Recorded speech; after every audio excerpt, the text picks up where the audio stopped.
கோயிலுக்கு போறோம், செருப்பை வெளியில கழட்டி விட்டுட்டு உள்ள போறோம். திரும்பி வந்து பார்க்கும்போது நம்ம செருப்பை வேற எவனோ போட்டு போயிருப்பேன். நம்ம வெறுங்காலோட போக தோணுமா? இருக்கிற ஏதோ ஒரு செருப்பை போட்டுட்டு நாம கிளம்புவோம். இப்ப அந்த செருப்புக்கு சொந்தக்காரன் கோயிலுக்குள்ள இருந்து வருவானா? அவனோட செருப்பு இருக்காது, அவன் வேற ஒரு செருப்பை போட்டு போவான். இந்த செருப்புக்கு பதிலா அது பொண்டாட்டிங்கிற கேரக்டரா இருந்தா என்னடா விவகாரமா ஏதோ சொல்ல வரியா அப்படின்னு கேக்குறீங்களா? அருமையான குடும்பப்பாங்கான படம் லாப்படா லேடிஸ், காணாம போன பொண்ணுங்க அப்படிங்கிறது படத்தோட பேரு. அதுல ஒரு சீன் வரும். அந்த சீனை நான் இப்பயே இன்ட்ரோக்கு சொல்லிடுறேன். என் பொண்டாட்டிய காணோன்னு ஒருத்தவன் போலீஸ் ஸ்டேஷன்ல வந்து கம்ப்ளைண்ட் கொடுப்பான். இன்ஸ்பெக்டர் சரி போட்டோ கிட்ட எடுத்துட்டு போயிடா குடுறா அப்படின்னு கேட்பாரு. உடனே அவனும் போட்டோவை கொடுப்பான். போட்டோவை பார்த்ததும் ஆஹா சூப்பரா இருக்குல்ல பொண்ணு அப்படின்னு இன்ஸ்பெக்டர் சொல்லுவாரு. அதுக்கப்புறம் தான் நமக்கு காட்டுவாரு. என்னடா அப்படின்னு பார்த்தா முக்காட போட்டுருக்கு. அப்புறம் தான் போட்டோ எடுத்திருப்பாங்க. இப்பேற்பட்ட ஒரு பொண்ணை தேடி கண்டுபிடிக்கணுமா? இன்ட்ரோ நல்லா இருக்குல்ல? லாப்படா லேடிஸ்ங்கிற கதையை இப்ப நம்ம டீடைல்டா பார்க்க போறோம். வாங்க வீடியோக்குள்ள போகலாம். இந்த படத்தோட ஸ்டார்டிங் சீன்ல ஒரு மாப்பிள்ளையும் பொண்ணையும் காட்டுறாங்க. மாப்பிள்ளை பொண்ணை பார்க்க முடியுது, பொண்ணு மாப்பிள்ளைய பார்க்க முடியுது. ஏன்னா கல்யாணம் வரைக்கும் இதெல்லாம் கரெக்டா நல்லா நடந்துகிட்டு. கல்யாணம் முடிஞ்ச பிறகு அழுதுகிட்டே பொண்ணை வழி அனுப்பி வைக்கும் போது ஒரு சிவப்பு கலர்ல ஒரு முக்காட போத்தி பொண்ணை அனுப்பி வைக்கிறாங்க. குனிஞ்சதுல நிமிராம நடக்கணுமா, இனிமே இப்படித்தான் நீ நடக்கணும் அப்படின்னு சில பெருசுக சொல்லி அனுப்புறீங்க. அவளும் குனிஞ்சதுல நிமிராம நடக்கிறா. முன்னாடி போற மாப்பிள்ளையோட ஷூ தான் தெரியும், எல்லாரும் போட்டிருக்கிற செருப்பு தான் தெரியும். செருப்போ ஷூவோ குனிஞ்சதுல நிமிராம நடந்தா இதுதான் நடக்கும். ஒரு வண்டியில மொத்த வண்டி ஓட்ட பின்னாடி மாப்பிள்ளை உட்கார, அதுக்கு பின்னாடி பொண்ணு உட்காரன்னு ட்ரிபிள்ஸ் ஒட்டி அடிச்சு வந்திருக்காங்க. அதுக்கப்புறம் பஸ். நாம ரொம்ப தூரம் பயணப்பட்டு போகணும், நடுவுல ஏதாவது ஆட்டைய போட்டுருவாங்க, உங்ககிட்ட இருக்கிற நகையெல்லாம் கழட்டி கொடுன்னு மாப்பிள்ள பொண்ணு போட்டிருக்கிற நகை எல்லாத்தையுமே கலட்டி சேஃபா வாங்கி வச்சு. அதுவும் பாருங்க பஸ்ல டிக்கில மேல உட்காந்துட்டு போயிட்டு இருக்காங்க. இந்த மாதிரி பிற்படுத்தப்பட்ட கிராமம் எவ்வளவோ வட மாநிலங்கள்ல இருக்கத்தான். இந்த மாதிரி தமிழ்நாட்டுல பாக்குறது கஷ்டம் தானே. அப்புறம் அதுக்கப்புறம் ட்ரெயின்ல ஏறுனா இந்த மாதிரி 10 பொண்ணு 10 மாப்பிள்ள. பொண்ணுங்க எல்லாம் சொல்லி வச்சாப்ல ஒரே மாதிரி அந்த சிவப்பு கலர்ல தான் முகத்தை மூடி அப்படியே உட்கார்ந்து இருக்காங்க. ஒரு பொண்ணு நிக்குது, எப்பா கொஞ்சம் இடம் கொடுத்தா என்ன அப்படின்னு மாப்பிள்ள விசாரிச்சு ஒரு இடத்த பிடிச்சு பொண்ணுக்கு கொடுக்குறாரு. பொண்ணு உட்காந்துக்கிறா. அப்படியே வண்டி போயிட்டே இருக்கும். சம்டைம்ஸ் மாப்பிள்ளைக்கும் சீட்டு கிடைக்கும். போயிட்டே இருக்கிறாங்க. அதுல வேற வரதட்சணை யாரு அதிகமா வாங்கி இருக்காங்கன்னு அங்க இருக்கிற மாமியார்கள் எல்லாம் அவங்களுக்குள்ள பேச்சு. பொதுவா மாப்பிள்ளைக்கு மோட்டார் சைக்கிள் வாங்கி கொடுப்பாங்களாம். இன்னொரு மாப்பிள்ளை ஆமா எனக்கு வாங்கி கொடுத்தாங்கிறாரு. இன்னொரு மாப்பிள்ளையோ எனக்கு மோட்டார் சைக்கிள் பிளஸ் ஒரு மொபைல் வாங்கி கொடுத்தாங்கிறாரு. ஆனா மொபைல் ஒன்னும் ஒர்த்து இல்ல, ஐபோன் மாதிரி ஏதாவது வாங்கி கொடுத்துருக்காங்களா இந்த போன் அப்படின்னு எரிஞ்சு விழுகிறாரு ஒரு மாப்பிள்ளை. கூட்டம் முன்ன பின்ன காலியாக சீட்டு கொஞ்சம் ஃப்ரீ ஆகும். உடனே அந்த எரியிற மாப்பிள்ளை வேற சீட்டுக்கு மாறலாமா நினைப்பார். இங்க மொத்த சீட்டு ஃப்ரீ ஆனதும் நம்ம பொண்ணு ஜன்னலோர சீட்டுக்கு போயிடுவா. அதுக்கப்புறம் இந்த எரியிற மாப்பிள்ளை வந்து உட்காருவாரு. அதான் சீட் இருக்குல்ல பக்கத்துல வந்து உட்காரு அப்படின்னு கட்டின பொண்டாட்டிக்கிட்ட எரிஞ்சு விழுகிறாரு. அந்த பொண்ணு பக்கத்துல வந்து உட்காருது. அதுக்கப்புறம் இன்னும் 2 பேர் வந்து உட்காந்துறாங்க. இந்த பக்கம் நம்ம மாப்பிள்ள வந்து உட்காந்துறாரு. பொண்ணு ஜன்னல் ஓரத்துக்கு போனத இவரு கவனிக்கல. இந்த பக்கத்துல இருந்து கடைசியா இருக்கிற பொண்ணு இதுதான் தான் பொண்டாட்டி நினைச்சிட்டு திடுதிப்புன்னு வேற இவங்க கிராமத்து ஸ்டேஷன் வந்ததும் தொடையில கையை வச்சு உசி போடுவான். ஏ எந்திரி வா லேட் ஆயிடுச்சுன்னு கூப்பிட அந்த மாவும் விருட்டுன்னு இறங்குது. ஸ்டேஷனை விட்டு இறங்கியாச்சு. அங்கேயே ஏதோ கிராமத்து பேர் போட்டு 1 கிலோமீட்டர்னு போட்டிருக்கோம். பஸ் இருக்கு வா அப்படின்னு கூப்பிட இந்த அம்மாவுக்கு ட்ரெயின்ல ஏறுவோமா இல்ல இவன் கூட போயிருவோமான்னு ஒரு குழப்பம். வா அப்படின்னு கூப்பிட பத்திரத்துல ஓடியாந்து பஸ்ல ஏறிக்கிச்சு. பஸ் போயிட்டே இருக்குங்க. அந்த பக்கம் மாப்பிள்ளையும் பொண்ணையும் வரவேற்கிறதுக்காக ஒரு பட்டாளமே ரெடியா காத்துக்கிட்டு இருக்கு மேலதாளத்தோட. பஸ் வந்ததும் அடிக்கடா கொட்டன்னு மேலதாளம் எல்லாம் அப்படியே பறக்குது. இறங்கினதும் மாப்பிள்ளை செம குஷியா டான்ஸ் ஆடிக்கிட்டு இருக்கா. சூப்பர் வாங்கன்னு அந்நிய மரியாதையா கூட்டு போறாங்க. மேலதாளத்தோட என் முண்டாட்டின்னு இருக்கிறேன். யாரும் முகத்தை பார்க்கல, மூடிட்டு தான் இருக்குது. ஒரு வழியா வீட்டுக்கு வந்தாச்சு. தாத்தா கித்தானே எல்லாத்திட்டையும் ஆசீர்வாதம் வாங்கியாச்சு. வீட்டுக்குள்ள பொண்ணை கூட்டு வரும்போது ஆரத்தி எடுத்து பொட்டு வச்சு கூப்பிடுறது வழக்கம். மாப்பிள்ளைக்கு அதை பண்ணியாச்சு. பொண்ணுக்கு பண்ணணுன்றதுக்காக அந்த முக்காட தூக்குமா அப்படின்னு சொல்லும் போதுதான் பொண்ணு முகம் மாறி போனதை பார்த்துட்டு எல்லாருக்கும் ஷாக். மாப்பிள்ளைக்கு ஷாக். யார் நீ அப்படின்னு கேக்குறா. அதுக்கப்புறம் அந்த அம்மா சொல்ல போய் தான் பொண்ணு மாறின மேட்டரை எல்லாருக்கும் தெரிய வருது. எல்லா லேடிஸுமே முக்காடு போட்டுருந்தாங்க, எல்லா பொண்ணுங்களும். இதுல ஏன் பொண்டாட்டி எப்படின்னு என்னால எப்படி கண்டுபிடிக்க முடியும் அப்படிங்கிற அவன். ஏண்டா நீ பொதுவா ஸ்கூலுக்கு போனா டிஃபனை மாத்தி எடுத்துட்டு வருவ, பஸ்ல போனா கொடைய மாத்தி எடுத்துட்டு வருவ, அது பரவாயில்ல அடுத்தவன் பொண்டாட்டியாடா கூட்டு வருவ, அதுவும் ஓம் பொண்டாட்டியை விட்டு அப்படி இப்படின்னு திட்டுறாரு அப்பா. அவரை திட்டுறதுக்கு ஒண்ணும் இல்ல, எங்களோட கம்பார்ட்மெண்ட் பெட்டியில மட்டுமே பல மாப்பிள்ளையும் பொண்ணுங்களும் இருந்தாங்க, எல்லாரும் ஒரே மாதிரி ட்ரெஸ் தான். இதுல வேற பொண்ணுங்களை அடக்கொடுக்குமாறு குனிஞ்சதுல நிமிராம நடந்து வாங்குறீங்க. நானும் அப்படிதான் நடந்து வந்தேன். மாப்பிள்ளையோட ஷூ மட்டும் தான் எனக்கு தெரிஞ்சது. புது மாப்பிள்ளைங்க அத்தனை பேருமே புது ஷூ தான் போடுறாங்க. அதுல கூட என்னால வித்தியாசம் கண்டுபிடிக்க முடியலன்னு அந்த அம்மா சொல்லுது. சரிமா உன் சொந்த ஊர் எங்கன்னு கேட்டா சண்டிகர் பக்கத்துல ஏதோ குக்குராமா. மாப்பிள்ளை ஊர் என்னன்னு கேட்டா ஞாபகத்துக்கு வர மாட்டேங்குது. மாப்பிள்ளை ஊர் சரியா தெரியல. சரி உன் வீட்டு நம்பர் எழுதி கொடு, நாங்க பேசுறோம். அது வரைக்கும் தான் வீட்டுல இருக்கிற மூத்த மருமகளோட ரூம்ல நீ தங்கிக்கமா அப்படின்னு சொல்லிடுறாரு மாமனார். இந்த பக்கம் மாப்பிள்ளையோ நான் மொண்டாட்டியை தேடி கூட்டியாருன்ட்டு விறுவிறுன்னு ஓடுறான் ஸ்டேஷனுக்கு. ஸ்டேஷன்ல போய் சல்லடை போட்டு தேடி பார்த்தோம், அந்த அம்மா இங்க இல்ல. என்ன பண்ணணும் தெரியாம குழப்பத்தோட திரும்பி வராங்க. அந்த பக்கம் ஸ்டேஷன் வந்து நின்னுடுச்சு. ட்ரெயின் வந்து ஸ்டேஷன்ல நின்னுடுச்சு. அந்த கோக்கார மாப்பிள்ளை விறுவிறுன்னு இறங்குறாரு. ஏய் ரெடி பண்ணிட்டு இருக்கிற, இறங்க சீக்கிரம் அப்படின்னு சத்தம் போடுறான். அப்பா அம்மா எல்லாம் வந்து செட்டில் ஆறாங்க. இவளும் இறங்குறா இறங்குறதுக்கு பின்னாடி தான் தெரியுது தான் மாப்பிள்ளைய காணோம். சுத்தியும் முத்தியும் தேடி பார்த்துட்டு இருக்கிறான். அவன் நான் கூப்பிட்டு இருக்கிறேன் ஜெயா என்ன பண்ணிட்டு இருக்கிறேன்னு விறுவிறுன்னு வந்து ஷோல்டர்ல கை வைப்பான். திரும்பி பார்த்தா இது வேற ஆளு. ஐயோ முண்டாட்டி நினைச்சேங்கிறான் அவன். ஏதாவது உதவி வேணுமான்னு கேட்டா ஆளோட பார்வை சரியில்லை, இவ இல்லன்னு சொல்லிட்டு ஓடிடுறான். அவங்களும் ஜெயான்னு அந்த அம்மாவை தேடிட்டு இருக்கிறாங்க. ஆள் கிடைச்ச பாடல் மொத்தம் சரக்கு வாங்கிட்டு வந்திருப்பான். சரக்கு அடிக்கிறாங்க. அப்பா அம்மாவை ஒத்தாள்கிட்ட கொடுத்து போய் இறக்கி விட்டுட்டு வந்ததும் போய் இறக்கி விடுறாங்க. எங்க தேடி பார்த்தா ஆள் இல்ல. சரி விடு, அந்த மோட்டார் சைக்கிள் டெலிவரி ஆயிடுச்சுல, வரதட்சணை வந்துருச்சு, மேல என்ன வேணும் பரவாயில்ல விடு அப்படிங்கிறான். மாமியாரோ பொண்ணு கழுத்துல போட்டிருந்த 20 பவுன் நகை அதெல்லாம் போயிடுமோன்னு அந்த அம்மா பயப்படுது. புலம்பிட்டு வீட்டுக்கு போயிடுச்சு. இவங்களும் சரி வாங்க ஸ்ட்ரைட்டா நாம சிவப்பு விளக்கு பகுதிக்கு போகலாங்கிற மாப்பிள்ளை. ஏன்டான்னு கேட்டா இன்னைக்கு நானு முதல்ல ரவை கொண்டாடியே ஆகணும்ட்டு கிளம்புறான். இதையெல்லாம் இந்த அம்மா குப்பை தொட்டிக்கு பின்னாடி ஒளிஞ்சிருந்து பாத்துக்கிட்டு தான் இருக்கும். பயந்து போய் பாத்ரூம்ல போய் ஒளிஞ்சுக்குது. அடுத்த நாள் காலையில விடிஞ்ச பிறகுதான் பாத்ரூம் விட்டே வெளியில வரா. கண்ணாடியில தான் நிலைமைய பார்த்து அழுகுறா. வெளியில வந்தா கால் இல்லாத ஒருத்தர் பிச்சை எடுக்கிறவரு இந்தம்மா நில்லுமா அப்படின்னு சொல்லி பின்னாடி வந்ததும் பயந்து ஓடுவா. ஒரு சின்ன பையன் மேல இடிச்சிருவா. அந்த சின்ன பையன் என்ன காணாம போயிட்டியா, ஒன்னும் பிரச்சனை இல்லை நான் உதவி பண்றேன் வான்னு ஸ்டேஷன் மாஸ்டர் கிட்ட கூட்டிட்டு வராரு. ஸ்டேஷன் மாஸ்டர் உன் பேர் என்னன்னு கேட்டா பேரு சொல்றா. பேர் என்ன? பேரு பூல்குமாரி. குமாரி நாம கூப்பிடுவோம். புருஷன் பேர் என்னன்னு கேட்டா ரொம்ப ட்ரெடிஷனலா வளர்ந்த பொண்ணு போல. புருஷன் பேரை சொல்றதுக்கு யோசிக்கிறா. கையில மருதாணில தீபக்னு புருஷன் பேரை எழுதி வச்சிருப்பா. அத காமிக்கிறா, புருஷன் பேரை எழுதிக்கிறாங்க. உன் சொந்த ஊர் என்னன்னு கேட்டா கங்காபுராங்கிறா. ஆனா அந்த ஸ்டேட்ல சத்தீஸ்கர் அந்த ஸ்டேட்ல நூத்துக்கணக்கான கங்காபுரா இருக்குது. இதுல எதை சொல்லி எந்த கிராமம் இவளோட கிராமம்னு கண்டுபிடிக்கிறது அதுலயும் சிக்கல். சரி புருஷனோட ஊர் கேட்டா அது இவளுக்கு சரியா தெரியல. ஏதோ பூவோட பேரு வருங்கிறா. ஸ்டேஷன் மாஸ்டர் சுத்து வட்டாரத்துல இருக்கிற எல்லா ஊர் பேரையும் சொல்லி பார்த்துட்டாரு. ஆனா அவளுக்கு ஞாபகம் வர மாட்டேங்குது. போலீஸ் ஸ்டேஷனுக்கு கூட்டு போங்கப்பா என்னால முடியாதுப்பான்னு கைய விரிச்சிடுறாரு ஸ்டேஷன். அந்த பக்கம் நம்ம பையன் சரி போலீஸ் ஸ்டேஷனுக்கு போலாமேன்னு கிளம்புவான். அப்ப அவங்க அப்பா டேய் நில்றா, போலீஸ் ஸ்டேஷனுக்கு ரொம்ப நீட்டான துணி எல்லாம் போகாத, கிழிஞ்ச துணி பழைய துணியை போட்டுட்டு போ, இல்லனா மொத்தத்தையும் உரியிருவாங்கன்னு சொல்லி அனுப்புறாரு. பீரோல மாப்பிள்ளையுடைய அம்மா இந்த நகை நட்டெல்லாம் வச்சிருப்பாங்கல்ல அதெல்லாம் எடுத்து பார்த்துட்டு இருக்கும்போது இந்த மாறி வந்த பொண்ணு வந்து நிக்கிறா. இவ பேரு புஷ்பா. குமாரி தான் ஒரிஜினல், புஷ்பா மாறி போன பொண்ணு. அவ அத ஒரு மாதிரி தப்பான கண்ணோட்டத்துல நோட்டம் விடுறா. அப்புறம் ஒரு சீனை சொல்ல மறந்துட்டேன். நேத்து ராத்திரி எல்லாம் தூங்கின பிறகு அவ மட்டும் திருட்டுத்தனமா வந்து அவகிட்ட இருக்கிற அந்த மொபைல் இருக்குல்ல, மொபைல்ல இருந்த சிம் கார்டை மட்டும் எடுத்து தீயில போட்டு கருக்கிருப்பா. சிம் கார்டை அழிச்சிருப்பா. யாரும் தன்னை ட்ரேஸ் பண்ணிட கூடாதுங்கிறதுக்காக அப்படி செய்யறா போல. அடுத்து திருட்டுத்தனமா பார்த்தா எதையோ எடுத்துட்டு வர்றாப்ல தெரியுது. ஆனா கன்ஃபார்மா ஏதாவது எடுத்துட்டு வரலா என்னன்னு சொல்ல முடியாது. அப்ப இவன் வா போலீஸ் ஸ்டேஷனுக்கு போவோம் கம்ப்ளைண்ட் கொடுக்கணும்னு. இல்ல போலீஸ் ஸ்டேஷனுக்கு எல்லாம் வரல, போலீஸ்னாலே எனக்கு பயம் அப்படிங்கிறா. சரி நீ இவன் கிளம்புறான். போலீஸ் ஸ்டேஷனுக்கு போனா அங்க ஒருத்தர் வாய் நிறைய பீடாவை போட்டுட்டு துப்ப முடியாம தள்ளிக்கிட்டு இருக்கிறார். எல்லாத்துக்கும் காசுதான். ஒருத்தவனை பிடிச்சு வச்சிருக்காங்க, சரக்கு அடிச்சிட்டு சண்டை போட்டான்னு சொல்லிவிட்டு அவனை மீட்டு வர்றதுக்காக அவங்க அம்மா வந்திருக்காங்க. சொலையா 30,000 ரூபாய் கேட்டிருக்கான். உன் புள்ளைய விடணும்னா 30,000 ரூபாய் ஃபைன் அப்படி. இந்த அம்மா 20,000 தான் இருக்குன்னு காசு கொடுத்துருக்கும். சரி மீறி 10,000 ரூபாய்க்கு ஒரு பாட்டை பாடன்னு சொல்லிவிட்டு அந்த அம்மாவை பாட விட்டு ரசிக்கிறேன். இனிமே ஒழுங்காரு, நீ பண்ற தப்புக்கு உங்க அம்மா பே பண்றாங்க பாரு போ அப்படின்னு அனுப்பிச்சு விடுறாங்க. அதுக்கப்புறம் நம்ம பசங்களை கூப்பிடுறாங்க. எம்எல்ஏக்கு வேண்டப்பட்டவன் ஃப்ரெண்டுக்கார ஒருத்தவன் சொன்னதும் உட்காந்து பேச சொல்லி உட்கார வைக்கிறது. விசாரிக்கிறாரு என்ன நடந்துச்சு. இவன் நடந்த கதை எல்லாத்தையும் சொல்றான். மாமியார் வீட்லயே கல்யாணம் முடிஞ்சு 2 நாள் ஏதோ நல்ல நாள் அங்கேயே இருக்கணும்ட்டாங்களாம். 3ஆவது நாள் தான் கிளம்பணும்ட்டாங்களாம். அதனால 2 நாள் அங்கேயே குடும்பம் நடத்திட்டு தான் அதுக்கப்புறம் பொண்ணை கூட்டியா இருந்திருக்கு. வர வழியில இந்த மாதிரி பொண்ணு மாறி போச்சு அப்படிங்கிற எல்லா கதையும் சொல்றான். எல்லாத்தையும் விசாரிச்சுட்டு சரிப்பா எஃப்ஐஆர் போட்டுக்கிறோம், ஆனா உன் பொண்டாட்டியை கண்டுபிடிச்சு கொடுக்கறதுக்கு 15,000 வருங்கிறாப்ல. இவன் ஒரு 5,000 தான் எடுத்துட்டு வந்தா அதான் கொடுக்குறான். மீதி 10,000 கேட்டா அந்த அம்மா மாதிரியே இவனும் நல்லா பாடுவான் சார்னு கூட இருக்கிற ஃப்ரெண்டு சொல்லுவான். அப்படியா எங்க நீ பாடுங்கிறாரு மாப்பிள்ள. சாரி இன்ஸ்பெக்டர் சொல்லுவாரு நீ பாடுன்னு. எனக்கு பாட வராதேன்னுவான். பின்னாடி இருக்கிற ஏட்டமாவை பார்த்து ஒரு அடி அடினதும் பலார்னு ஒரு அடி அம்மா அப்படின்னு கத்துவானா.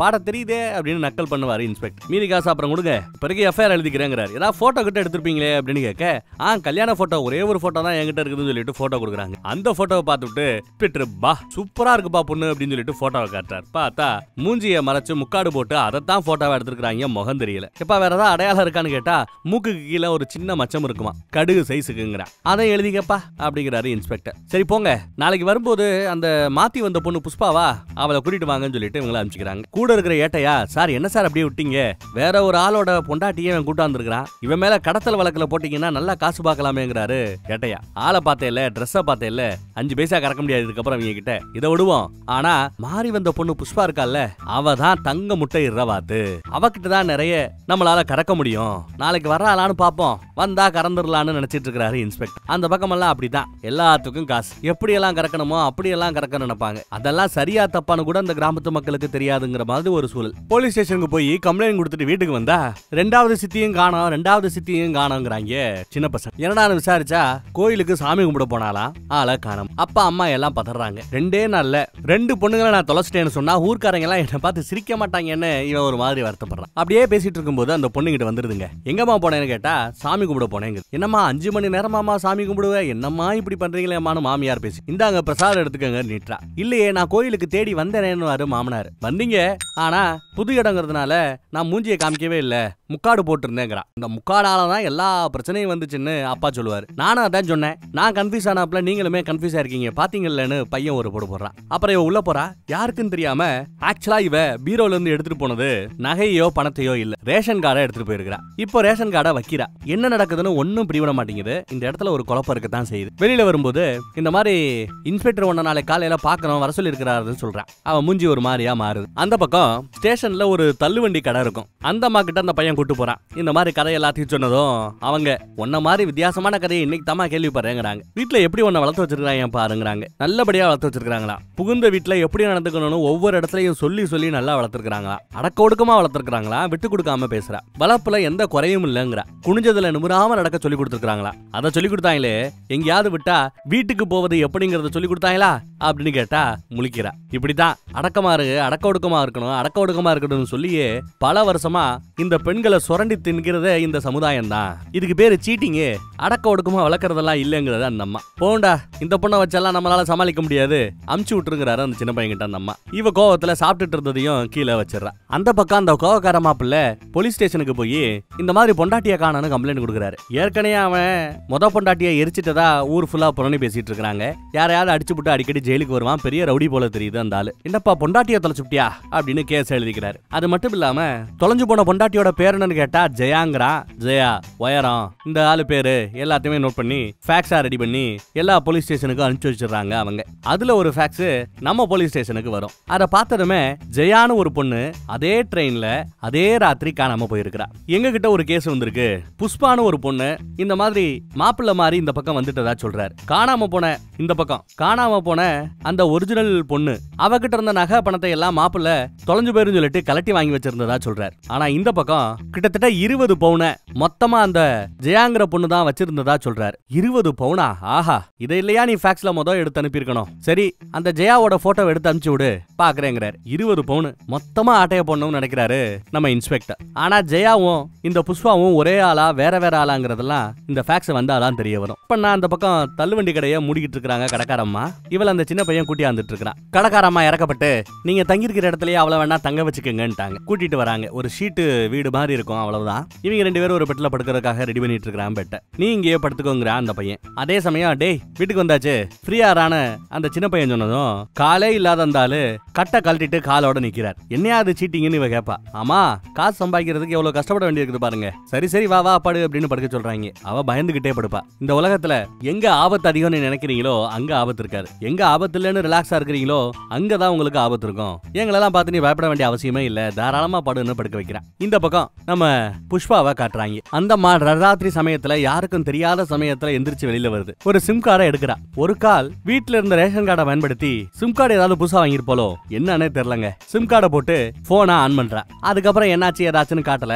பண்ணி இந்த பக்கம் நம்ம குமாரியா காட்டுறாங்க. ஸ்டேஷன்ல இருக்கிற அந்த கடைக்காரம்மாவை பாக்குறதுக்காக அவ வரா. கல்யாணத்தப்போ ஏதோ ஒரு முடிச்சு போட்டு ஒன்று கொடுத்துருப்பாங்க. இந்த அரிசி மஞ்சள் இதெல்லாம் வச்சு இதை பாதுகாப்பா வச்சிருந்தா புருஷனோட ஆயுசு கெட்டின்னு அர்த்தமா. இதை எனக்காக கொஞ்சம் கடையிலேயே வச்சிருக்க முடியுமான்னு கொடுக்குறா. கல்லாப்பட்டியில இந்த அம்மா எடுத்து போட்டுட்டு உன்னையே ஒழுங்கா வச்சுக்க தெரியாத அவனை பாதுகாக்கிறதுக்காக இந்த முடிச்சு வேலை செய்ய போகுதா, இந்த மஞ்சளும் அரிசி வேலை செய்ய போகுதா, உங்ககிட்ட இருந்து நகையெல்லாம் ஆட்டையை போட்டுட்டு உன்னை கழட்டி விட்டுட்டான். அவன் உன்னை தேடிட்டு இருக்க போறானா, உன்னை ஏமாத்திட்டான், கழட்டி விட்டுட்டான் அப்படி இப்படின்னு இந்த அம்மா சொல்ல இவ ஒரு மாதிரி வருத்தமாயிடுறா. சும்மா உட்காந்துட்டே இருக்காம வா வந்து பக்கோடா போடுன்னு சொல்லி கடையிலேயே வேலை கொடுக்குறாங்க போல தெரியுது. இவளும் அழகா பக்கோடா போடுறா. இந்த பக்கம் பார்த்தா புஷ்பா நம்ம ஹீரோவோட அப்பா அம்மாட்ட போய் நல்லபடியா பேசுறா பழகுறா. தாத்தா எப்படி ராத்திரி ஃபுல்லா அப்படி அரக்கண்ணு திறந்து வச்சாப்லயே தூங்குறாரா இல்ல முழிச்சிருக்காரான்னு கேட்டா 35 வருஷமா வாட்ச்மேன் வேலை பார்த்ததுனால அவர் தூங்குறாரா முழிச்சிருக்காங்கிறத அவருக்கு தான் தெரியுங்குது அந்த அம்மா. அதே மாதிரி தூங்குனாலும் சரி முழிச்சாலும் சரி இரவுனாலும் சரி பகலுனாலும் சரி அப்பப்போ ஸ்டே அலர்ட்னு கத்திக்கிட்டே இருப்பார். ஏன்னா திருட்டு பழகவனா வந்துட்டா சத்தம் கேட்டு ஓடி போயிடுவாங்கல்ல, அதுக்காக இப்படி சத்தம் போட்டே பழகிட்டார். இவங்க அதெல்லாம் நக்கல் பண்ணி சிரிச்சிட்டு இருப்பாங்க.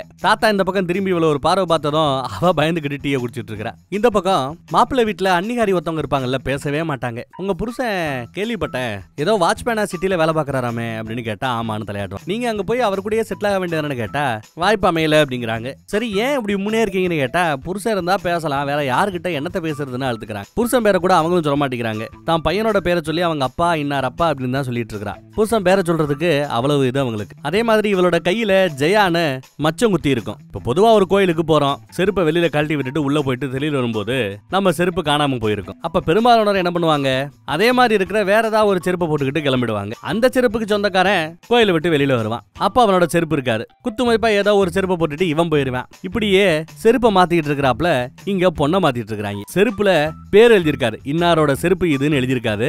யாரு வேணாலும் உரிமை கொண்டாடலாம், செருப்பு எங்க வேணாலும் போயிட்டு வரலாம், பிரச்சனை இல்ல. செருப்புக்கு பேர் இல்லாத மாதிரி இங்க இருக்கிற மனுஷங்களுக்கும் பேர் இல்லைன்னா எப்படி இருந்திருக்கும். அடுத்த நாள் இன்ஸ்பெக்டர் கூட்டிட்டு இருப்பாப்ல, இவளும் போவா. ஆனா கையில இருக்கிற நம்ம டாட்டூவை ஜெயான்னு பச்சை குத்தி இருக்கிறா இல்லையா, அதை மறைக்கிறதுக்காக ஃபுல் ஸ்லீவ்ல ட்ரெஸ் போட்டுட்டு வந்திருப்பா. வீட்டு நம்பர் ஒன்னு கொடுக்குற, இங்க இருக்கிற ஆட்கள் அடிக்கடி போன் பண்றாங்க. ஆனா அந்த நம்பரை எடுக்கிறவங்க எல்லாம் ராங் நம்பர்னு சொல்லி கட் பண்றாங்க.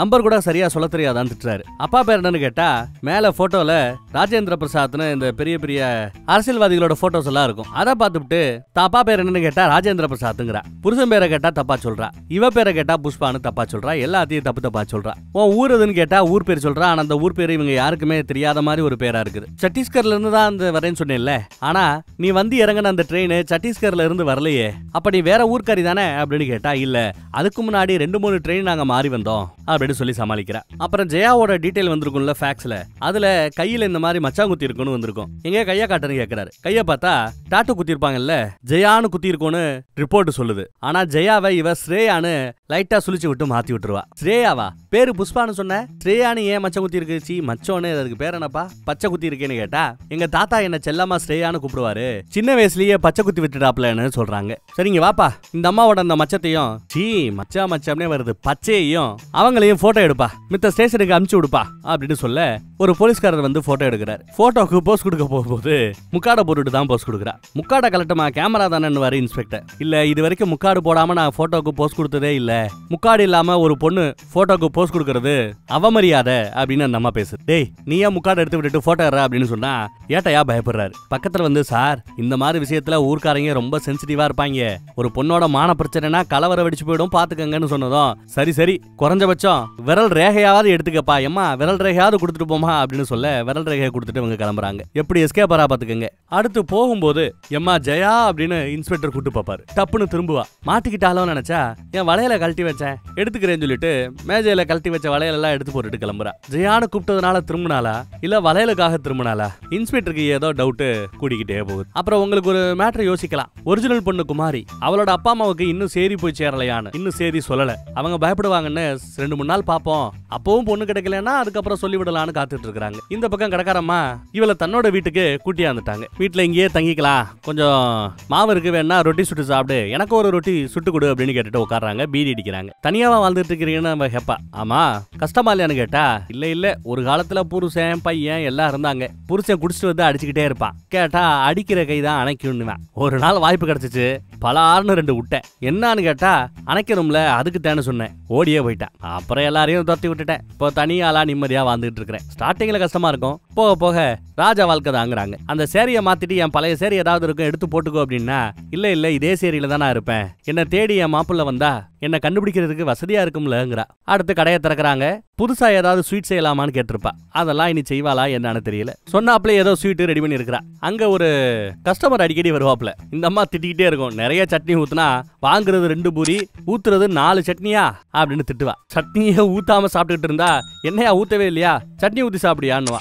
இந்த ஸ்வீட்டை ட்ரை பண்ணுன்னு கேட்டா இல்ல என்கிட்ட காசு இல்லைன்னுவா. பரவாயில்லவா ஒரு டீஸ்பூன் ஃப்ரீ அப்படின்னு சொல்லிட்டு கொடுப்பாங்க. சாப்பிட்டு பார்த்துட்டு ஆஹா அருமை டேஸ்ட்ங்கிறான், இந்த இன்னொரு டீஸ்பூன் சாப்பிடுன்னு சொல்லிட்டு அள்ளி கொடுக்குறாங்க. அப்பப்போ இவங்களுக்கெல்லாம் எப்பெல்லாம் ஒரு பூ சம்பந்தப்பட்ட கிராமத்தோட பேர் இவங்களுக்கு ஞாபகம் வருதோ அப்பெல்லாம் ஒரு பேர் சொல்லி அந்த ஊரா இந்த ஊரான்னு கேட்டுட்டே இருப்பாங்க. நளினியா புஷ்பா தூரா இப்படி எல்லாம் வேற வேற பேரா கேட்பாங்க. அவ இல்லன்னு தலையாடிக்கிட்டே இருக்கிறா. இந்த பக்கம் நான் மார்க்கெட் பக்கம் போயிட்டு வரேன்னு ஜெயா கிளம்புறா. புஷ்பாவா ஜெயாவோ கிளம்புறா. மார்க்கெட் பக்கம் வந்து உட்காராங்க. பின்னாடியே நம்ம இன்ஸ்பெக்டர் யாருக்கு தெரியாம ஏட்டையாவோட ஃபாலோ பண்ணிட்டு இருக்காரு. கேமரா வச்சு போட்டோ எடுத்துட்டு இருக்காரு. இவள ஏன் இந்த ஏரியா பக்கம் வந்திருக்கணும்னா ஏன்னா இந்த ஊர்லயே இங்கதான் நெட்வொர்க் கிடைக்குமா, நெட்வொர்க்காக தான் முயற்சி பண்ணிட்டு இருக்கா. ஒரு இடத்துல தான் வலையில விக்கிறா. சேட்டுக்கிட்ட காசு கிடைச்சதும் கொஞ்சம் மாடனா கொஞ்சம் ட்ரெஸ் வாங்கிக்கிறா. அந்த பக்கம் மொபைல யார்கிட்ட பேசிட்டு இருக்கும்போது நம்ம ஹீரோ அங்கிட்டு சைக்கிள்ல வருவான். உடனே ஓடி போய் ஒளிஞ்சுப்பா. இதையும் நம்ம இன்ஸ்பெக்டர் கவனிக்க தான் செய்யறாரு. அவன் அந்த ஏரியா பக்கம் எல்லாம் போட்டோ காமிச்சு என் பொண்டாட்டிய பாத்தீங்களான்னு கேட்பான். அதுல ஒரு கடைக்காரரு ஏப்பா இதுல பாக்குறதுக்கு என்னப்பா இருக்கு, ஒரு பொண்ணோட முகம் தான் அவளோட அடையாளமே, அதையே மறைச்சு நீங்க போட்டோ எடுத்துட்டு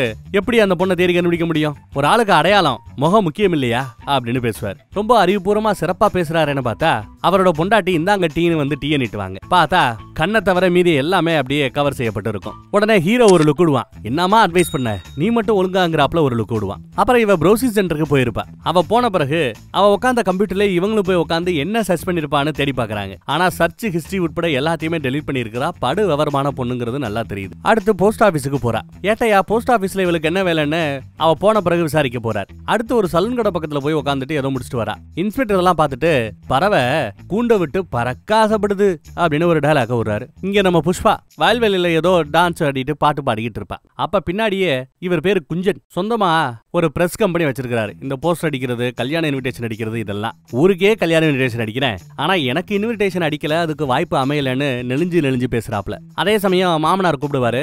இவளும் ஓடியாந்து என்ன மாமா அப்படின்னு வந்து நிப்பா. கூப்பிட்டது குஞ்சனை. இல்லடா பாரு நிறைய பூச்சி அடிச்சு கிடக்குது, பூச்சி மருந்து வாங்கிட்டு வந்து ஃபுல்லா அடிச்சு விடுங்கப்பா, ஒரே பண்ணுங்கப்பான்னு கேட்பாரு. பூச்சி மருந்தெல்லாம் அடிச்சா பயிரும் சேர்ந்து செத்து போயிடும், அதுக்கு பதிலா நான் வர ஐடியா கொடுக்குறேன்னு சொல்லிட்டு பழைய எண்ணெய் கேன் இருக்குல்ல, அந்த கேன்ல மஞ்சள் கலர்ல பெயிண்ட் அடிச்சு க்ளூ தடவி ஏதோ ஒண்ணு பண்ணணுங்கிறா. இதெல்லாம் அவங்களுக்கு புதுசா இருக்கு, ஆனா நிறைய சயின்டிபிக்கா பேசுறா. என்னம்மா இவ்வளவு பேசுறேன்னு கேட்டா தான் படிச்சவனு தெரிஞ்சு போயிடுமோன்னு சொல்லிவிட்டு இல்ல எங்க அப்பாவுக்கு ஒரு பெரிய வயல்வெளி இருந்தது, சிட்டில இருந்து வர்ற சில ஆட்கள் இப்படித்தான் பண்ணணும்னு சொல்லி கொடுத்தாங்க, அதான் சொன்னேன்னு சொல்லிவிட்டு உள்ள ஓடி போயிடுவா. இதையெல்லாம் பார்த்துட்டு இருந்த அண்ணி பரவாயில்லையே விவசாயத்தை பத்தி நிறைய தெரிஞ்சிருக்கேன்னு கேட்க, விவசாயம் தங்க முட்டையிடக்கூடிய வார்த்தான் விவசாயம் நிலங்கிறது. ஆனா தங்கத்தை அள்ளி கொடுக்கக்கூடிய அந்த நிலத்துல விவசாயத்தை காப்பாத்துறதுக்காக எங்க அம்மா தங்கத்தை கொஞ்சம் கொஞ்சமா வித்தா. அடுத்து எங்க அப்பா நிலத்தை கொஞ்சம் கொஞ்சமா வித்தாரு. கடைசியில நிலம் கூட மிச்சம் இல்ல. நம்ம ஊர்ல விவசாயிகள் எல்லாம் நம்பிக்கையை அடிப்படையா வச்சு மட்டுமே விவசாயம் பண்றாங்க. ஆனா நம்பிக்கையை விட சயின்ஸ் அறிவியல் பூர்வமா விவசாயம் பண்ணணும், அதுதான் அவங்களுக்கு தேவையான அழகா எடுத்து பேசுறா. நல்லா பேசுறியம்மா, அறிவு பசிய உன் கண்ணுல என்னால பார்க்க முடியுதுன்னு அந்த அம்மா சொல்லிக்கிட்டு இருக்குது. விதவிதமா இந்த அம்மாவை எப்படி போட்டோ எடுத்தோம், எந்த போட்டோலையும் மூஞ்சி சரியா தெரியல. ஆனா ஒரு ஜுவல்லரி கடையில நகையை வித்தாங்கல்ல, அந்த நகையை இவர் போட்டோ எடுத்து வந்திருப்பாரு. அந்த நகையை ஃபேக்ஸ் பண்ணி அந்த போலீஸ் ஸ்டேஷனுக்கு அனுப்பு, நகையை பார்த்தாவது கண்டுபிடிக்க முடியுதான்னு பாப்போம் சொல்லிட்டு அனுப்ப சொல்லுவாரு இன்ஸ்பெக்டர். இந்த பக்கம் நம்ம ஹீரோ எம்எல்ஏவை பார்த்து கொஞ்சம் உதவி பண்ணுங்கன்னு கேட்பான். ஓட்டு நம்ம பார்ட்டிக்கு தான் போடுவீங்கல்ல அப்படின்னு கேட்கிறாரு. ஆமா ஆமா, இவன் குடும்பத்துல மொத்தம் 7 பேரு, சொன்னா பண்ணோம்னா ஒரு 20 ஓட்டாவது உங்களுக்கு விழும் அப்படின்னு ஃப்ரெண்டு சொல்லுவான். சரி என்ன பண்ண முடியும் பாக்குறேங்கிறாரு எம்எல்ஏயும். மேடைக்கு என் கூட வா அப்படின்னு வேற இவனை கூட்டிட்டு போறாரு. என்ன கூத்து பண்ண காத்திருக்கிறாரோ தெரியல. ஸ்டேஜ்ல ஏறினது எம்எல்ஏ எதிர்கட்சிகளோட ரவுடித்தனம் வர வர அதிகமா போயிடுச்சு. இதோ பாருங்க நம்ம கட்சிக்காரர் இவரோட பொண்டாட்டியவே தூக்கிட்டு போயிட்டாங்கன்னு ஒரு ஓடு போடுறாரு. சார் எவ்வளவோ பேசுறீங்க, சரி விடுங்க, என் பொண்டாட்டி பேரையாவது மைக்கில் சொல்லுங்கன்னு சொன்னா ஜோதின்னு தப்பா சொல்லிட்டு போறாரு. ஒரு குழப்பத்துக்கு மேல குழப்பம் தான். வீட்டுக்கு வந்தா அண்ணி பையன் இவளோட மொபைல் எடுத்து விளையாண்டுகிட்டு இருப்பான். டேய் மொபைல் எப்பரா எடுத்தேன்னு வந்து கேட்பாங்க. இதையாவது மறைக்கணும்னா எங்க அம்மா பெட்டுக்கிட்ட தான் மறைப்பாங்க, நீங்களும் அங்கதான் வச்சிருந்தீங்க, அப்ப இந்த போனை மறைக்க பாக்குறீங்களா, எல்லாத்தையும் சொல்ல போறேன்னுவா. டேய் சொல்லாதா, இதுல ஒரு கேம் இருக்கு, தினமும் ஒன்னு அந்த கேம் விளையாட விடுறேன், யாருக்கிட்டே சொல்லக்கூடாது, பிராமிஸ் அப்படின்னு பிராமிஸ் வாங்கிட்டு கேம் விளையாட விடுறாங்க. அப்புறம் அவன் போன பிறகு மொபைல பிடிங்கி வச்சுக்கிட்டு கீழே என்ன இருக்குன்னு செக் பண்ணி பார்த்தா தான் புருஷனோட போட்டோவை ரொம்ப அழகா அந்த அண்ணி வரைஞ்சு வச்சிருப்பாங்க. ஏய் சூப்பரா வரையறீங்களப்பா, நேர்ல பார்த்தாப்ல அச்சு பிசராம அப்படியே அழகா வரையறீங்களே, எப்பேற்பட்ட திறமை அப்படின்னு பேசினா இதுக்கெல்லாம் இப்ப எங்க நேரம் இருக்குதுன்னு சொல்லிச்சுக்கிறாங்க. அப்புறம் அந்த விவசாயத்துக்கு உதவி பண்றதுக்காக இந்த அம்மா சொன்னபடி ஏதோ வேலை பார்த்து ஏட்டையா போஸ்ட் ஆபீஸ்ல போய் செக் பண்ணதுல 5 மணி ஆர்டர், ஒவ்வொரு மணி ஆர்டருக்கும் 5000 ரூபாய், அப்ப 5 25,000 ரூபாய். ஹேமா திரிபாதிங்கிற ஒரு நபருக்கு அந்த பணம் போயிருக்குது. ஆனா மொத்தமா 25,000 அனுப்பாம 5000 ஏவ அனுப்புறா, அதுவும் ஒரே ஆளுக்கு. புரியல ஏன்னு இவங்க பேசிட்டு இருக்காங்க, வேவு பார்த்துட்டு இருக்காங்க. அந்த பணம் போய் சேர்ந்தது ஆலம் சராணி ஏதோ ஒரு கிராமம் போல, அதுவும் உங்களுக்கு தெரியும். அந்த காலகட்டத்துல எல்லாம் கவர்மெண்ட் மணி ஆர்டர்ல அதிகபட்சம் 5000 ரூபாய் தான் அனுப்ப முடியும் அப்படின்னு லிமிட் ஃபிக்ஸ் பண்ணிருந்தாங்க போல. அதனாலதான் 25,000 பிரிச்சு அமைச்சிருக்கிறதா இன்ஸ்பெக்டர் சொல்றாரு. இந்த பக்கம் அந்த கடற்கராமா கூட இருக்கிறதுனால நிறைய விஷயங்கள் இவ கத்துக்கிறா. அங்க அந்த சின்ன பையன் இருக்கிறான்ல, அவன் என்ன அனாதையானு இவ விசாரிச்சா, இல்ல அப்பா அம்மா எல்லாம் இருக்கிறாங்க, சம்பாதிச்ச காசை மாசம் நான் அவங்களுக்கு அனுப்புறேன்னு. ஆனா இந்த உரிமையெல்லாம் பெண்களுக்கு கிடையாதுல்ல, கல்யாணத்துக்கு பிறகு அறையும் பறிச்சிடறாங்கன்னு எடுத்து சொல்லிக்கிட்டு இருப்பா. ஏன் நம்மளால வேலை பார்க்க முடியாதுன்னு கேட்பா. முடியும், சொல்ல போனா ஆம்பளைங்க செய்யற எல்லா வேலையும் பொம்பளைகளாலும் செய்ய முடியும். அதை தெரிஞ்சுக்கிட்டா எல்லா பொம்பளைகளும் புருஷனுக்கு காலடிக்கு கீழே கிடக்க மாட்டாங்கல்ல. அதனாலதான் இந்த உண்மையெல்லாம் நமக்கு தெரியக்கூடாத மாதிரியே நம்மளை பொத்தி பாதுகாத்துக்கிறானுங்க அப்படின்னு எடுத்து சொல்றாங்க அந்த அம்மா. நானும் கல்யாணத்துக்கு பிறகு வேலை பார்ப்பேன், என் புருஷனுக்கு உதவியா இருப்பேன்னு சொல்லுவா. அடச்சை, இன்னும் அப்படியே பேசு, உன் புருஷனோட பேரை ஓப்பனா சொல்லி பழகு, அதுவே ஒரு மிகப்பெரிய ஸ்டெப் தான், மாற்றம் தான் அப்படின்னு இந்த அம்மா சொல். இந்த பக்கம் பொண்டாட்டிய காணோம்னு சொல்லிட்டு புருஷங்காரன் அப்படியே சோகத்தோடயே திரியிறான். இந்த பக்கம் பார்த்தா லேடிஸ் எல்லாம் பேசிட்டு இருப்பாங்க. கல்யாணத்துக்கு பின்னாடி நம்ம மாமியாருக்கு பிடிச்ச ஐட்டங்கள் எல்லாம் அப்ப சாப்பிட்டுட்டு இருந்தாங்க. இங்க வந்த பிறகு அது பிள்ளைங்களுக்கும் புருஷங்களுக்கும் பிடிக்காது போல. அதனால இவங்களுக்கு பிடிச்சதை சமைக்கிறத அப்படியே நிப்பாட்டிட்டாங்க போல தெரியுது. ஏன் பிடிச்சத உங்களுக்காக சமைச்சு நீங்க சாப்பிட வேண்டியதானு கேட்டா சிரிக்கிறாங்க. எப்போ பொம்பளைகள்லாம் அவங்களுக்கு பிடிச்ச ஐட்டத்தெல்லாம் சமைச்சு சாப்பிட்டுட்டு இருக்கிற காலமெல்லாம் இல்லப்பா இதெல்லாம் அப்படின்னு புலம்பிட்டு இருக்காங்க அவங்க. இவ அழகா டிராயிங் வரைவாங்கிறதுக்காக பென்சிலு, டிராயிங் சார்ட்டு இதையெல்லாம் ஜெயா வாங்கி அன்னைக்கு கொடுக்குறா. இவங்க 2 பேரும் பாக்குறதுக்கு நல்ல ஃப்ரெண்டா இருக்கிறாங்கல்ல. இதே மாதிரி நம்ம குமாரியும் நமக்கு கிடைச்சிட்டுச்சுன்னா குமாரியும் அண்ணியும் ஒன்னா ஃப்ரெண்டா இருந்தா நல்லா இருக்கும்ல அப்படின்னு புலம்பிட்டு இருக்காங்க மாமியார். மாமியாருக்கே மாமியார் ஒருத்தவங்க கட்டில படுத்துருக்காங்க பாருங்க. ஏன் நாம 2 பேரும் ஃப்ரெண்ட்ஸா இருக்க கூடாதான்னு கேட்டுட்டு அவங்க 2 பேரும் சிரிச்சுக்கிட்டு இருக்காங்க. அடுத்து பார்த்தா ஒரு பார காட்டுறாங்க. நம்ம பையன் தான் பொண்டாட்டி காணுங்கிற சோகத்துல குடிச்சுக்கிட்டு இருக்கான். கூட இருக்கிற ஃப்ரெண்ட்ஸ் பொண்டாட்டியை கண்டுபிடிக்கிறதுக்காக எவ்வளவு அலைஞ்சாங்க. இதோட 4 நாள் ஆச்சா. நீ கஷ்டப்படுறாப்ல வாளு உன்னை தேடி கஷ்டப்பட்டுட்டு இருந்தா இந்நேரம் உன்னை தேடி வந்திருக்க முடியும்ல. அவ அப்போ என்னாச்சு? ஊரெல்லாம் ஏகப்பட்ட பேர் தப்பான ஆட்கள் இருக்கிறாங்க. 3 வயசு குழந்தை கடத்தா கூட விட மாட்டேங்கிறாங்க, வித்துறாங்க. வாளோட நிலைமை என்னவோ ஏதோன்னு சொல்லிட்டு அப்படி இப்படின்னு தப்பு தப்பா பேச கோவத்துல அடிச்சு விட்டு சரக்கு அடிச்சுட்டு கண்ணாமண்ணான்னு சைக்கிளை ஓட்டிட்டு வீடு வந்து. அதே சமயம் இங்க இந்த அம்மா ஜெயா சத்தமே இல்லாம சுடிதார் போட்டுட்டு பேக் எடுத்துட்டு வீட்டை விட்டு ஓடி போகலாம்னு சொல்லிட்டு வெளியில வருவான். இவன் தட்டு மாதிரி சைக்கிள்ல வந்து பொத்து விழுவா. ஐயோ நல்ல பையன் அப்படி விழுந்து கிடக்குறானே அப்படின்னு பைய வச்சுட்டு ஓடி போய் அவனை கைத்தாங்களா தூக்கி கொண்டு வந்து பெட்ல படுக்கப்படுவா. அப்ப கைய பிடிச்சுக்கிட்டு குமாரி குமாரின்னு இருப்பான். எஸ், இன்னும் தான் கட்டிக்கிட்டு அந்த பொண்ணை தான் நினைச்சுக்கிட்டு இருக்கிறான். இவ்வளவு அப்பாவி பையனா இருக்கிறானே, இவனுக்கு உதவி செய்யணுமேன்னு படிச்ச இந்த பொண்ணு இப்ப யோசிக்கிறா. ஓடி போலாம் நினைச்சவ அந்த முடிவை கைவிட்டு விட்டு மறுபடியும் வீட்டுக்குள்ளேயே போயிடுறா. காலையில பார்த்தா தான் பையனோட போட்டோவை அழகா அண்ணி வரைஞ்சு வந்து கொடுக்குறாங்க. எங்களுக்காக நீங்க ஒரு உதவி செய்யணுமே, நான் சொல்ற ஒரு ஆளோட வரைய முடியுமா, நான் சொல்ற ஒரு ஆளோட டிராயிங்க வரைஞ்சு கொடுக்கணும் அப்படின்னு கேட்கறா. யாருக்கிட்டையும் சொல்ல வேண்டாங்கிற. அண்ணியும் சரிங்கிறாங்க. அதே சமயம் அந்த மிஸ்டர் குஞ்சன் அவன் விவசாயம் பாக்குற கேப்ல இந்த மாவையே ரூட் விட்டுக்கிட்டு இருக்கான். இந்த பக்கம் கடைக்காரம்மா இவ அறிமுகப்படுத்தினால ஒரு ஸ்வீட்டு அது நல்ல கிராக்கி நல்லா ஓடுதான், லாபம் பார்த்துட்டாங்களா. அதனால இந்தா உனக்கு சம்பளம்னு கொடுக்குறாங்க. மொதல் சம்பளம். ரொம்பவே ஒரு மாதிரி சென்டிமெண்ட் ஆயிடுறாங்க நம்ம குமாரி. அந்த பக்கம் எதையோ மிஸ்டர் குஞ்சன் கிட்ட கொடுத்துட்டு ஒரு வேலை கொடுக்குறாங்க. அவனும் சரி செய்யறேன்னு சொல்லிட்டு ஜாலியா லவ்வர்ஸ் மாதிரி சுத்தி திரிறாங்க. இங்க போலீஸ் ஸ்டேஷன்ல ஒரு வளையல போட்டோ எடுத்து அமிச்சாங்கல்ல, அது அவங்க வளையல் கன்ஃபார்ம் ஆகி போச்சு. அதாவது இந்த பொண்ணு 20 பவுன்ல நகை போட்டு வந்துச்சு. மாப்பிள்ளை சைட்ல இருந்து தாலி 2 வளையல் மட்டும் போட்டு விட்டாங்க போல. அதுல ஒரு வளையல தான் இவ வித்துருப்பா, இன்னொரு வளையல் இவ போட்டுக்கிட்டு இருக்கா. வளையல வச்சு புடிச்சிட்டாங்க. போட்டோ வேற ஃபேக்ஸ் பண்ணி விட்டுருப்பாங்க. போட்டோவை பார்த்ததும் கன்ஃபார்மா அந்த பொண்ணு தான் தெரிஞ்சு போச்சு. நான் பாத்துக்கிறேன்னு முதல் வேலையா இங்க வீட்டுக்கு வந்து அந்த பொண்ணை அரெஸ்ட் பண்ணி கூட்டிட்டு போறாரு இன்ஸ்பெக்டர். அதை பார்த்துட்டு நம்ம ஹீரோ ஓடி போய் என்ன ஏதுன்னு விசாரிப்பான். விசாரிச்சா இவ ஒரு 3D அப்படின்னு சொல்றாங்க. கையில அப்படியே மச்ச மாதிரியே ஜெயாவை ஸ்ரேயானவ மாத்தி இருப்பா. நல்லா அழுத்தி தேய்ச்சதும் ஜெயான்னு பச்சை குத்தி இருக்கிறது அப்பட்டமா தெரியுது. இவ கொண்டு வந்த நகையும் எடுத்துட்டு வராங்க. இது திருட்டு நகைங்கிறாங்க. இல்ல இது திருட்டு நகை இல்லைன்னு அவ எவ்வளவோ சொல்ல வருவா. ஆனா யாரும் நம்புறதுக்கு தயாராக இல்ல. ஏன்னா இவ அவளோட பேரு என்னன்னு சொன்னா இல்லையா, அது போய். புருஷனோட பேருன்னு சொன்னது போய்.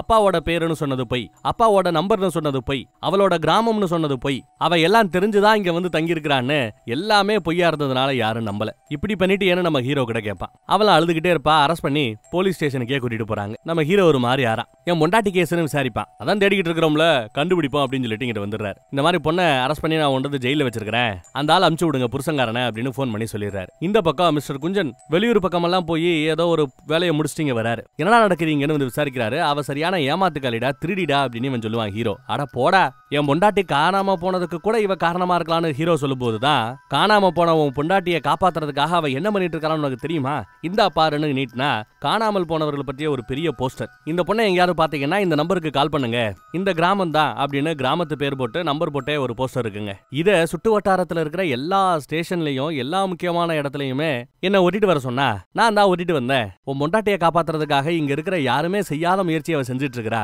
அவளை போய் இப்படி சந்தேகப்பட்டுட்டு அம்போன்னு விட்டுட்டேடான்னு வருத்தப்பட்டு சொன்னதுதான் இந்த குடும்பத்துக்கே தெரிய வருது எப்பேற்பட்ட தப்பு பண்ணிட்டோம், அந்த பொண்ணுக்காக நாம நின்று இருக்கணும்னு ஒரு ஃபீல் ஆகுது. அந்த பக்கம் அத ஒரு ஆட்டோக்காரர் பார்த்திருப்பாரு, அந்த ரெகுலர் கஸ்டமர் கடைக்கு. அவர் அந்த போஸ்டரையே கிழிச்சு எடுத்துட்டு வந்திருக்காரு. கடைக்கார மாட்ட வந்துட்டு பாருங்க பாருங்கன்னு படிச்சு காட்டு, இந்த கிராமம் இந்த நம்பருக்கு கால் பண்ணுங்க இந்த பொண்ணை பார்த்தா அப்படின்னு போட்டு வருது. குமாரி போட்டேன். குமாரியும் பார்த்து ரொம்ப சந்தோஷப்படுறாங்க. எல்லாருக்கும் சந்தோஷம். உடனே அந்த நம்பருக்கு போன் பண்றாங்க. எத்தனை தடவை போன் பண்ணாலும் அந்த பக்கம் போனை எடுக்கல. காரணம் என்னன்னா, அதான் இந்த அம்மா அரெஸ்ட் பண்ணிட்டு போயிட்டாங்க இல்ல, அந்த அம்மாவோட மொபைல் இருந்தது இல்ல, அது இப்ப போலீஸ் கஸ்டடிக்கு போயிடுச்சு, சுவிட்ச் ஆஃப் பண்ணி கிடக்குது. ஆனா கிராமம் பேர் தெரியும்ல, அப்புறம் என்ன, அடுத்த ஒரு 10 நிமிஷத்துல ஒரு ட்ரெயின் இருக்கு, அதுலயே அந்த கிராமத்தோட ஸ்டேஷனுக்கு போய் இறங்கிடு அப்படின்னு சொல்ல அவளும் ரொம்ப சந்தோஷமா சரின்னு ஒத்துக்கிறா. உடனே அவளை பிரியா விட கொடுத்து எல்லாரும் அனுப்பிச்சு வைக்கிறாங்க.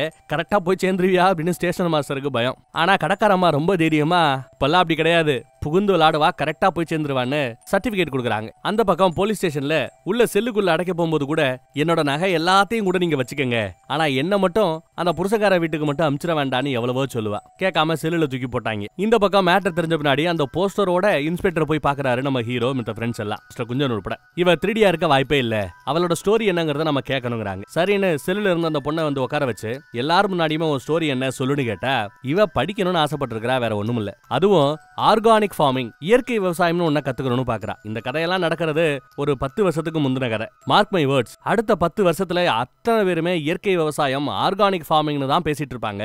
அதை இப்பயே ஒரு யூனிவர்சிட்டியில சொல்லி கொடுக்குறாங்க. அதை படிக்கணும்னு ஆசைப்படுறா. அம்மா ஒத்துக்கல, உனக்கு அடுத்து 2 டிக்கெட் இருக்கு, எல்லாரையும் கரை சேர்க்கணும், கண்டிப்பா கட்டி வைப்பேன், அதையும் தாண்டி ஏதாவது பிரச்சனை பண்ண தூக்குல தொங்கிருவேன்னு மிரட்டியே கல்யாணத்துக்கு சம்மதம் வைக்க வச்சு கல்யாணமா பண்ணி விட்டாங்க. கல்யாணத்துக்கு முன்னாடியே ஓடி போக வேண்டியதானு கேட்டா வாய்ப்பு இல்ல, மிரட்டுறாங்க. சரி, அதுக்கப்புறம் என் ட்ரெயினை விட்டு இறங்கின அப்படின்னு கேட்கும்போது, என் விதி அவ்வளவுதான் முடிவு பண்ணி தான் தாலி கட்டும் போது கம்முன்னு உட்கார்ந்து இருக்கிறா. டார்ச்சர் பண்ற ஒரு ஆளு அவனை நம்பி இவ ட்ரெயின்லயே ஏறிட்டா. ஆனா திடுதுப்புன்னு ராத்திரி சமயத்துல ஒருத்த உசிப்பி இறங்குன்னு சொல்லும் போது ஒரு அழகான ஆப்பர்ச்சுனிட்டி கிடைக்குது நான் தப்பிக்கிறதுக்கு. நான் ஏன் முயற்சி செய்யக்கூடாது, தப்பிக்க கூடாதுன்னு சொல்லி தான் டப்புன்னு இறங்கி ஓடியாந்ததா எல்லாத்தையும் எடுத்து சொல்றா. படிக்கணும்ன்றதுக்காகத்தான். இப்ப கூட 25,000 ரூபாய் அமுச்சு விட்டால, அது எதுக்குன்னா இவளோட கோர்ஸுக்காக கட்ட வேண்டிய அமௌண்ட். அதுவும் ஹேமா திரிபாதிங்கிறது இவளோட தங்கச்சியோட பேரு தான். தங்கச்சிக்கு அமௌண்ட் அனுப்பி என் பேர்ல ஹாஸ்டலுக்கு கோர்ஸுக்கெல்லாம் ஃபீஸை கட்டி வை அப்படின்னு அமிச்ச பணம் தான் அது. அப்புறம் ப்ரௌசிங் சென்டர் ஒன்று போனால, அது இந்த பொண்ணு காணாம போச்சுன்னு அண்ணி வரைஞ்ச ஓவியத்தை வச்சு அழகா ஒரு பிரிண்ட் அவுட்டை ரெடி பண்றதுக்காக. அது மட்டும் இல்லாம அட்மிஷன் வாங்கின அந்த காலேஜுக்கு இங்க இருந்து போறதுக்கு 3 டிரான்ஸ்போர்ட்டும் மாறணும். அந்த 3 பஸ்ஸுக்குமான பஸ் டிக்கெட் உட்பட எடுத்து வச்சிருக்கா. அப்ப இவ சொல்றது எல்லாமே 100% உண்மையான ஆயிப்போச்சு. படிப்புக்காக தான் இவ்வளவும் போராடுறா. எல்லாம் தெரிஞ்சிருச்சு. அதுக்கப்புறம் இந்த பொண்டாட்டியை கண்டுபிடிக்கிறதுக்காக தான் இந்த மாதிரி ஒரு ஐடியா பண்ணேன் அப்படின்னு பேசும்போதுதான், ஐயோ என் நம்பர் தான் கொடுத்திருந்தேன், இந்நேரம் என் நம்பருக்கு கால் வந்திருக்குமே, போன் எங்கன்னு விசாரிப்பா. இன்ஸ்பெக்டர் டிராயர்ல தான் ஆஃப் பண்ணி போட்டு வச்சிருப்பாரு.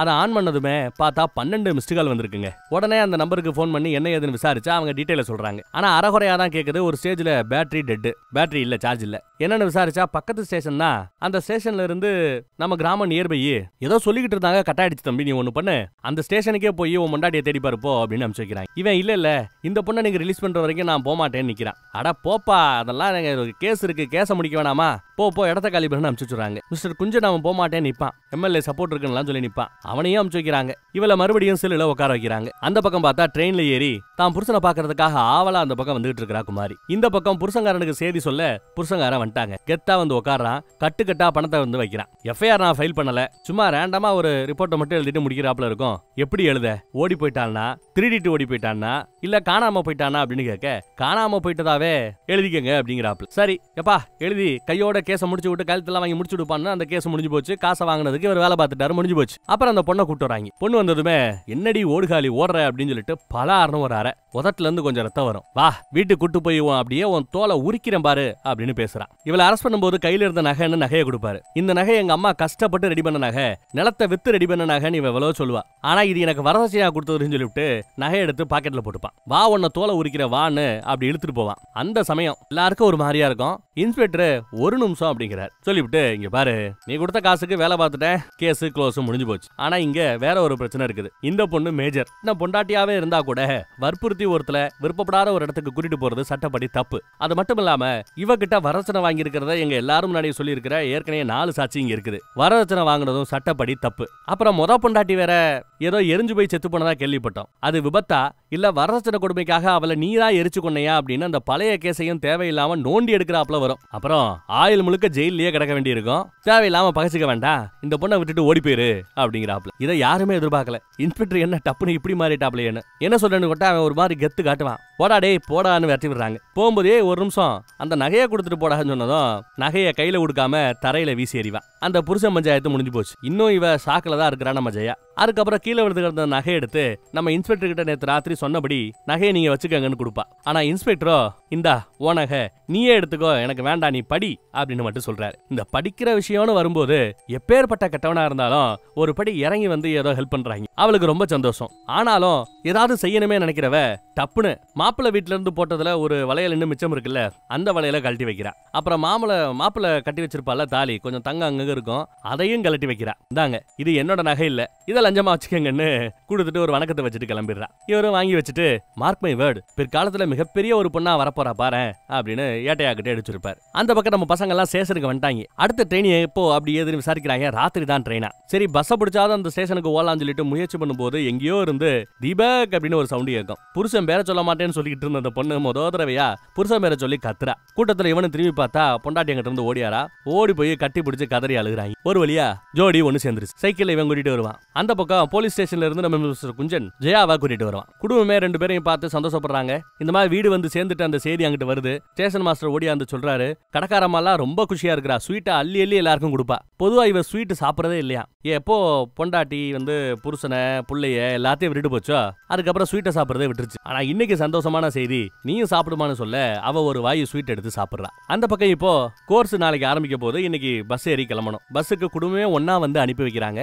அன்னிகாரி இவள அழகா படம் வரைஞ்சு ஒரு கிஃப்டா கொடுக்குறா. எல்லாரையும் கட்டி பிடிச்சு நல்லபடியா சொல்லிட்டு அனுப்பும் போது இப்பதான் ஜெயா குமாரிய நேர்ல பாக்குறா. குமாரி ஜெயாவோட கால்ல வருவா. இல்ல என்ன பழக்கம் அதுன்னு இவ கட்டி பிடிக்கிறா. இல்ல நீங்க மட்டும் இல்லனா என்ன இவங்களால கண்டுபிடிச்சிருக்கவே முடியாதுன்னு. அதுக்கு ஜெயாவோ, குமாரி நீ மட்டும் இல்லனா நான் யாருங்கிறதையே நான் கண்டுபிடிக்க முடியாம போயிருந்திருக்கோம், அதுக்கு தேங்க்ஸ் சொல்லுவாங்க. அப்புறம் பஸ் ஏறியாச்சு, நல்லபடியா போயிட்டு வான்னு நம்ம ஹீரோவும் சொல்லுவான். அதே சமயம் பின்னாடி இருந்து மிஸ்டர் குஞ்சன் அவரு நம்ம ஊர் மாதிரி அடிக்கடி வரணும்னு சொல்றா அப்படின்னுவான். உடனே இவனும் நம்ம ஊரு அடிக்கடி வா அப்படின்னுவான். அதுக்கப்புறம் அடிக்கடி லெட்டர் போடுன்னு சொல்றா அப்படின்னு. அடிக்கடி லெட்டர் போடுமான்னுவான். வாய்ப்பு இருந்தா கால் பண்ணு அப்படின்னு சொல்ல வரா. டேய் அதுக்கு நீயே ஸ்ட்ரெயிட்டா பேசிக்கடா, இல்லனா அவளோட பஸ்ல ஏறி போடா அப்படின்னு சொன்னதை எல்லாரும் சிரிப்பாங்க. அவளும் நம்ம சிரிக்கிறா. லவ் பண்ண ஆரம்பிச்சிட்டாங்க போல தெரியுது. படிப்புக்காக அங்க இருந்து அவ கனவுகளோட கிளம்பி போறா. அப்படி போகும்போது நம்ம ஹீரோவை பார்த்து என்னாலதான் எல்லா பிரச்சனையும், சாரி மன்னிச்சுக்கணும் மன்னிப்பு கேட்பா. உன் கனவுகளுக்காக யாருக்கிட்டையும் மன்னிப்பு கேட்க வேண்டிய அவசியம் இல்ல, நல்லபடியா போயிட்டு வானா அவனை அனுப்பிச்சு விட. படமும் ரொம்ப சிறப்பா இந்த இடத்துல முடியுங்க. வித்தியாசமான படம் இல்ல, ரைட். வேற ஒரு நல்ல கதையில மறுபடியும்